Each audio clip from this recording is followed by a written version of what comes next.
सारा भारत वर्ष रे नुआ शिक्षा नीतिर प्रयोग पर वर्तमान को भली भाव में नाक द्वारा विभिन्न कॉलेज तांकर भित्तिभूमि आरंभ करी तांकर गुणात्मक मान किभली भाव में अच्छी ये समस्त कथा को विचार को नहीं किभली भाव में नाक द्वारा अनुमोदित हब गोटे कॉलेज एवं जहा फल सी कॉलेज रो उत्तरोत्तर उन्नति रहिबो एथिपाई आज गोटे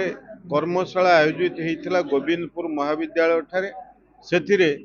आमर नाक टीम रो बहु प्रोफेसर एवं झारखंड राज्य बहु प्रोफेसर रीडर से माने मध्य उपस्थित थिले एवं आम आखपाख ओडिशार विभिन्न कॉलेज रु आमर प्रिंसिपाल आरंभ कर अध्यापक प्राध्यापक माने उपस्थित थिले एवं गोविंदपुर कॉलेज रो समस्त जो माने अच्छी लेक्चरर्स रीडर्स प्रोफेसर ता सहित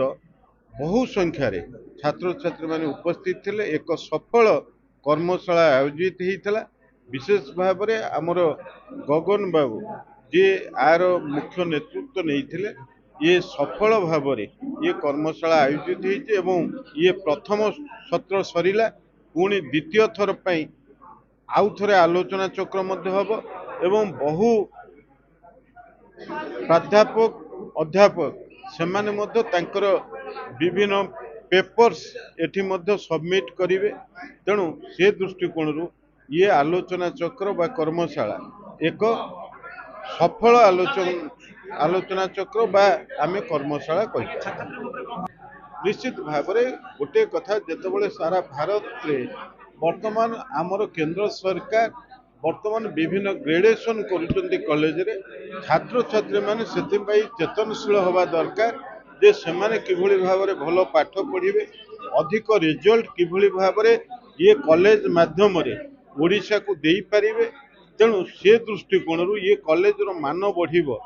एइथिपाई ये नाक टीम रो ये